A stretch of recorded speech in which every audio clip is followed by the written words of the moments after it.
I helped him build his entire music career while struggling to pay rent. Then I found out he used my writing to steal a $10,000 grant. I didn't think you'd find out, he smirked, right before I sent everything to the grant board.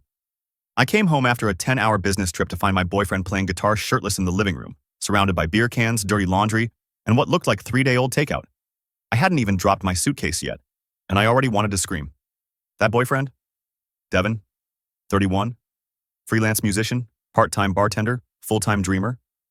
Me? I'm Nora. I'm 22, and I work full-time in marketing for a small but fast-growing startup based out of Seattle. We've been dating for almost 3 years now, and for the last 15 months, we've been living together in my one-bedroom apartment, an apartment I pay 80% of the rent for. When we first met, Devin was magnetic. He made me laugh, talked about books and music with so much passion it made you want to fall in love with the way he saw the world. I was a broke college senior, juggling 3 jobs and freelancing at night. He was bartending 4 nights a week, trying to make it as a singer-songwriter. I liked that he was real, unpolished, and different from the guys in business school who only talked about stocks and networking events. We started spending more time together, and before I knew it, we were sharing a bed, meals, Spotify playlists, and eventually, bills. When I graduated and landed a full-time remote job, I moved into a small apartment and asked him to move in with me 6 months later. He was behind on rent at his old place, and it felt like the right thing to do. At first, I didn't mind paying more. He promised he'd make it up to me once he got steady gigs. He said, "You have a corporate job. I'm still building my art. It's temporary, babe." I believed him. I believed him when he said he'd pick up groceries. I believed him when he said he'd clean while I was at work. I even believed him when he said, "I'll pay the rest of the rent next month, I swear." But over time, the reality set in. I was paying most of our rent, all of the Wi-Fi, half the utilities, doing the cooking, laundry, and cleaning, while working 50 hours a week. Meanwhile, Devin was either out drinking with his bandmates, sleeping in, or occasionally making Instagram reels of him strumming in coffee shops with deep, poetic captions like, "Pain is the price of truth." I told myself he was just struggling, that the life of an artist was unpredictable, that one day it would all click and I'd be proud I supported him through it. But nothing clicked. Instead, he started treating me like I was the maid with a side of emotional support. He left socks all over the floor, dirty dishes in the sink, and half-empty water glasses on every surface of the apartment. He never did laundry, never cooked, and he always forgot to take out the trash, his only chore. I still remember that weekend clearly. I'd been gone for a 2-day client event and left the apartment spotless before heading to the airport. I texted him on the plane asking if he could just vacuum and take out the trash before I got home. He sent me a thumbs-up emoji. When I walked in that Sunday night, I nearly slipped on a crushed soda can by the door.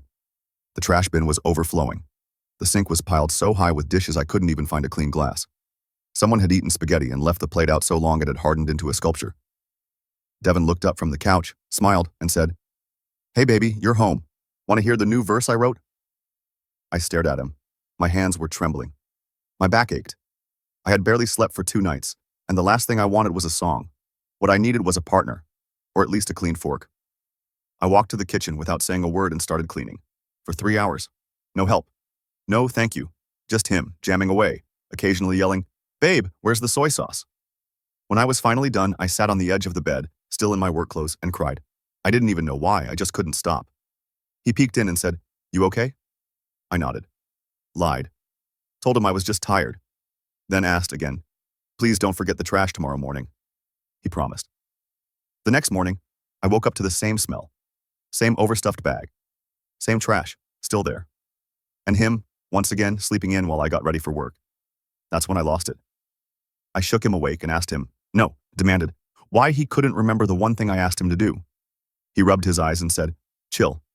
It's just trash. Why are you being so extra?" Extra? I listed everything I did. The cleaning, the cooking, the laundry, the rent. I told him I wasn't his mom, that I wasn't here to raise him while pretending we were equals, that I was done carrying the whole damn relationship on my back. He sat up and smirked. "Well, I never asked you to do any of it. You decided to play house." Something inside me cracked. I stared at him and said, calmly but firmly, "From now on, you do your share. Or you move out." He blinked like I'd slapped him, then laughed like I was joking. He didn't realize yet I wasn't. That day, I didn't make dinner. I didn't fold his shirts. I didn't remind him to do anything. I just stopped. And that's when I got a text from an unknown number. "You don't know me, but I'm Camille. I think we need to talk about your boyfriend." The text from Camille sat on my screen, glowing like a slow-burning fuse. "You don't know me, but I'm Camille. I think we need to talk about your boyfriend. I stared at it for a solid minute, heart pounding in my throat. My first thought was, this has to be a mistake. I reread it 3 times, then typed back, Devin? She replied almost instantly. Yeah, I really didn't want to do this over text. Do you have time to meet today? It's important. There was something in her tone. Direct, no drama, no emojis. It didn't feel like a jealous ex or a random girl with a grudge. It felt serious. I hesitated. Part of me wanted to ignore it, chalk it up to some misunderstanding. But the other part, the one still tasting last night's trash-filled air and Devin's smug laugh, said, go. We agreed to meet at a coffee shop a few blocks from my place. She was already sitting at a table by the window when I walked in. Mid-30s maybe, sharp cheekbones, no makeup, wearing a blazer over jeans like she didn't care about impressing anyone. She stood up when she saw me and held out her hand. Nora? I nodded. I'm Camille, thanks for coming. We sat. She didn't waste time. I've been seeing Devin for almost 5 months. I didn't know about you until last week. I blinked. No sugarcoating, no buildup, just a blunt stab to the ribs. You, what? She looked me dead in the eyes. He told me he lived alone, said his ex still had stuff at his place but had already moved out. I never questioned it. He always came to my apartment, never let me visit his. I couldn't speak. My mouth was dry. Camille reached into her bag and pulled out her phone. She showed me pictures. Devin at a Halloween party, Devin drinking wine on her balcony, Devin with his arms wrapped around her waist like he belonged there. My stomach turned. She sighed. Last week, I finally pressed him about his place. Something felt off.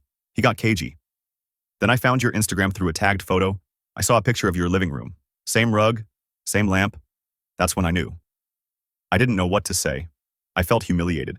Not because Devin had cheated, but because this woman, this stranger, knew my home, my life. And I had no idea hers even existed. I'm sorry, Camille said softly. I didn't come here to fight or make things worse. I just thought you deserved to know.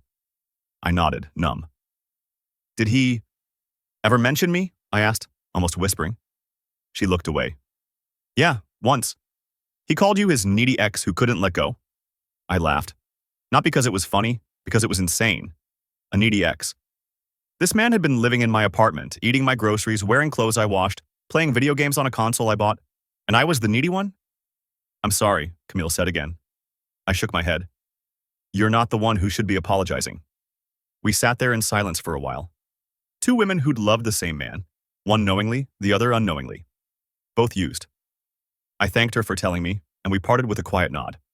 When I got home, Devin was in the kitchen, shirtless as usual, heating up leftover pizza in the microwave. Hey babe, he said casually, like he hadn't just been caught living a double life. How was your day? I didn't answer. I walked past him, straight to the bedroom, and began pulling his clothes out of the closet. It took him a second to register what I was doing. What's going on? I met Camille, I said, not looking up. Silence. Do you want to explain or should I keep packing? Devin stepped closer. Nora, it's not what you think. Don't, I said sharply. Don't insult my intelligence. His face shifted. The fake charm melted into irritation. Look, I didn't mean for it to get serious with her. She was just something fun. I stared at him. So I'm what? The main course while she's your dessert? He smirked. You're the one who let me stay here, pay your bills, cook for me. I never asked you to. You made that choice. My fingers froze mid-fold. That sentence again? That same gaslighting garbage he always spewed to dodge accountability. I stood up slowly and met his eyes. You're right, I said quietly. I did choose, but now I'm choosing again. He scoffed. You think you're going to kick me out and suddenly become what? Enlightened? Please. You'll regret this. I walked to the front door, opened it wide, and pointed. You have 1 hour. He didn't move. I didn't blink. 40 minutes later, he left, storming out with a duffel bag and an attitude, muttering something about how I was just like every other controlling girl. And for the first time in months, the apartment was quiet. I collapsed on the couch, exhausted but relieved. But then something strange happened. Later that night, after I'd finished washing the last of his dishes and tossed out his expired beer, I noticed my phone buzzing. Over and over. Unknown number. At first I ignored it. Then I picked up. A man's voice came through. Shaky, nervous, but urgent. Hey, is this Nora? You don't know me, but I'm Camille's ex. I think we need to talk. I almost didn't answer the call, but something about the man's voice, tight, shaky, like he'd been holding something in for way too long, made me press the phone to my ear. Yeah, this is Nora, I said cautiously. Who is this? He took a breath. My name's Reed. I'm Camille's ex. I saw your name pop up on her texts a few days ago. I've been debating if I should reach out, but after what I just saw, I couldn't stay silent anymore. My body tensed. What did you see? Reed hesitated. I work at the venue where Camille and Devin are getting married next month. I froze. I didn't know they were engaged, I whispered, more to myself than him. Yeah, he said, his voice going flat. They are. Invitations haven't gone out yet, but everything's booked. I didn't even realize who Devin was until yesterday, when I saw him with Camille, and she introduced him as her fiancée. But something didn't sit right. She looked uncomfortable. He paused. And then, earlier today, I overheard them arguing in one of the private lounges. I said nothing. Just waited. She was saying how she didn't think she could go through with it, Reed continued. That he was rushing her. That she felt trapped. He told her she was overthinking, that she owed him a chance after what he gave up for her. I closed my eyes, my heart pounding. And you're telling me this because…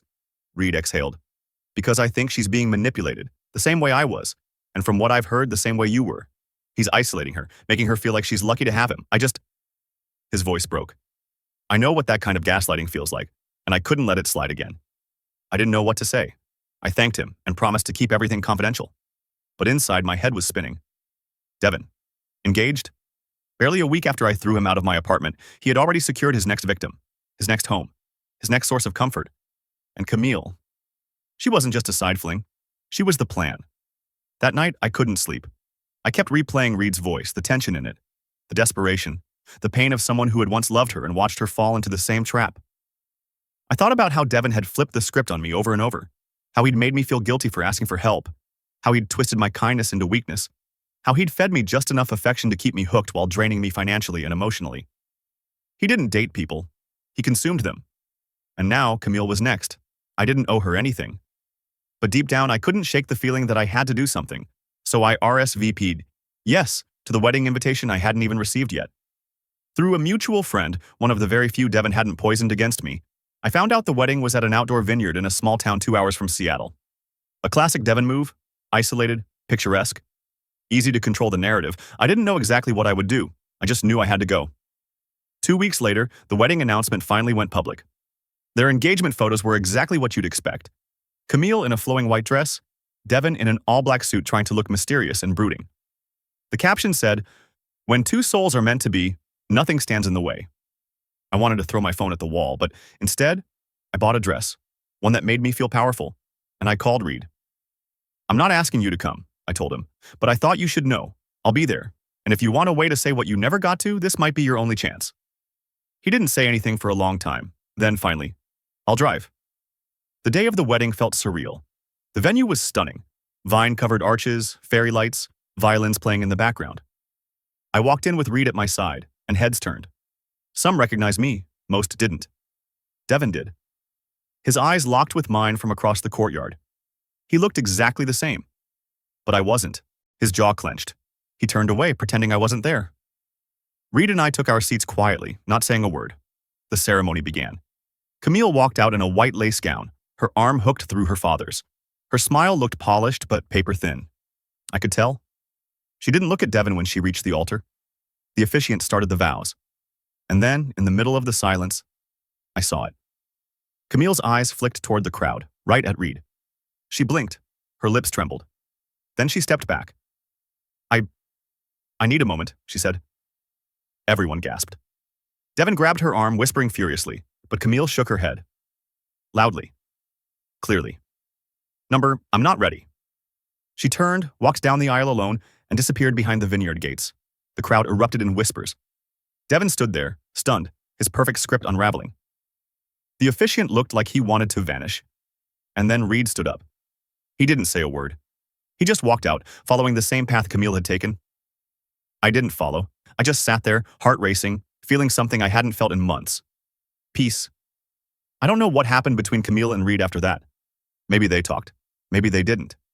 But I do know this. Devin's performance finally ended, and I didn't even have to raise my voice. What broke me the most was realizing how long I had made myself small, just to fit into someone else's comfort.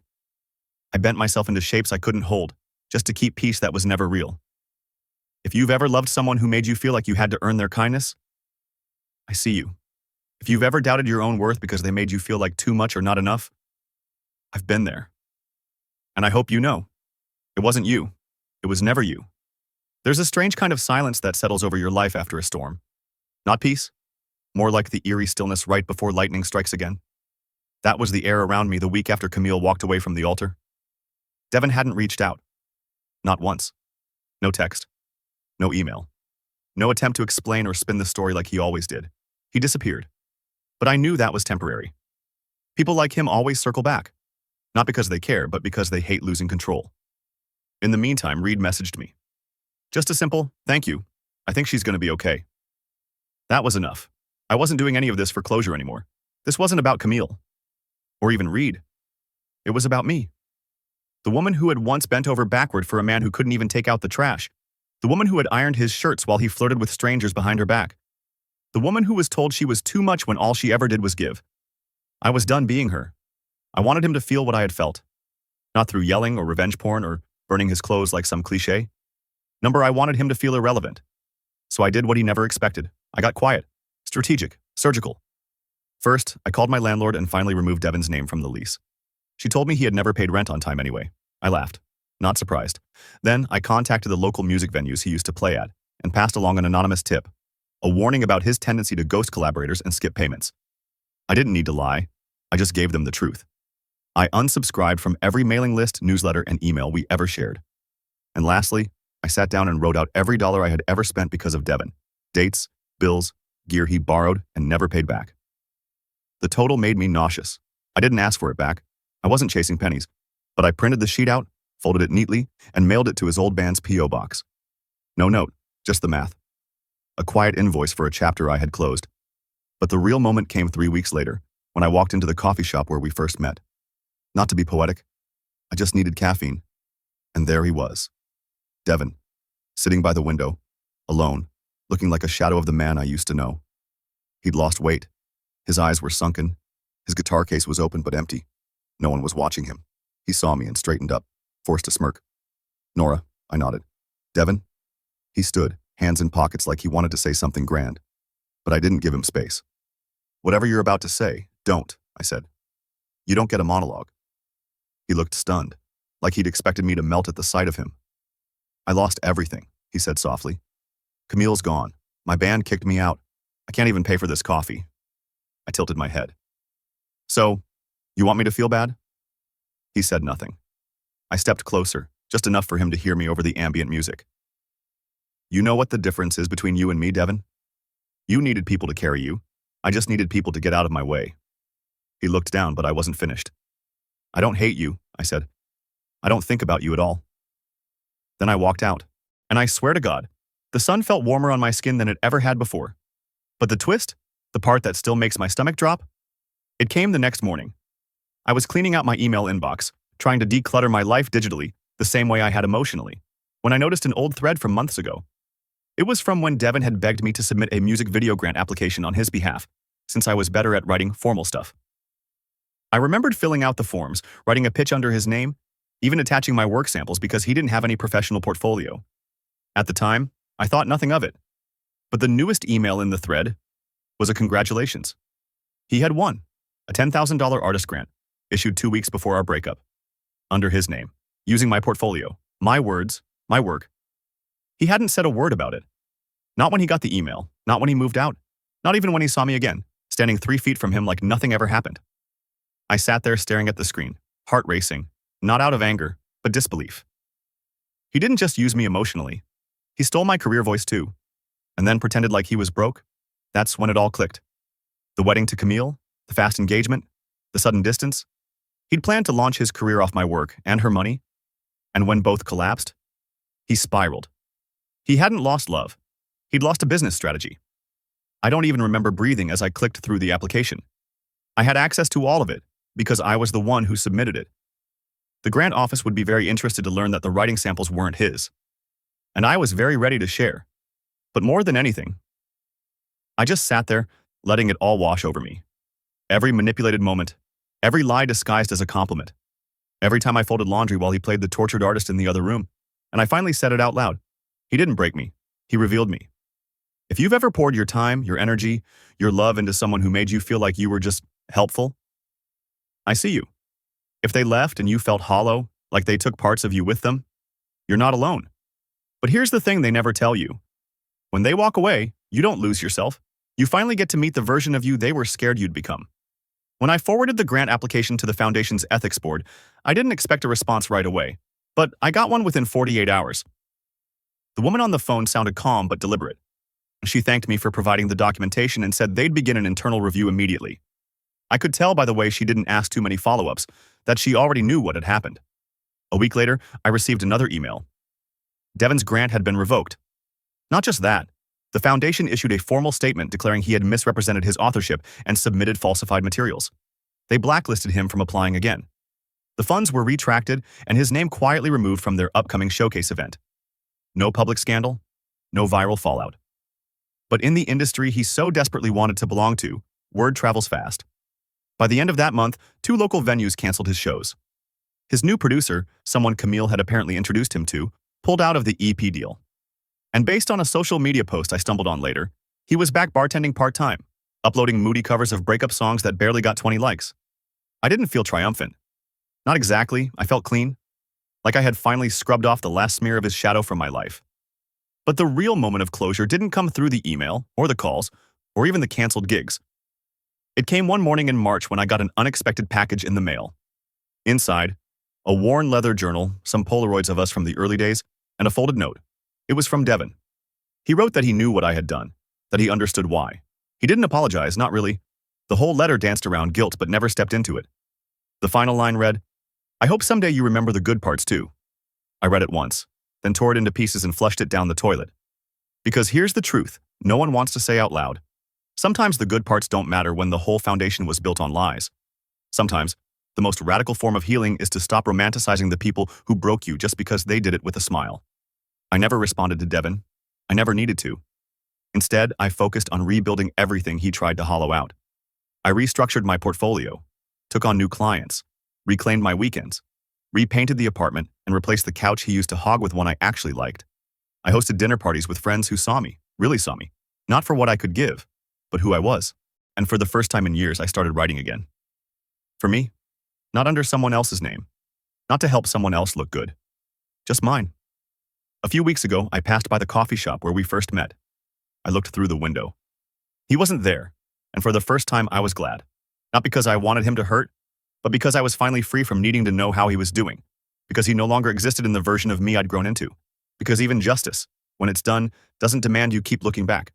Some people teach you love, others teach you power, and a rare few teach you both, by showing you who never deserved either. Closure doesn't come when they say sorry. It comes when you realize you don't need the apology anymore. And justice isn't always loud, but when it lands, it echoes where it matters most. If you've ever been used, minimized, or manipulated under the disguise of love, I hope you'll share your story in the comments. And if any part of mine made you feel less alone, you're welcome to stay. This space is for us, those learning to take their voices back.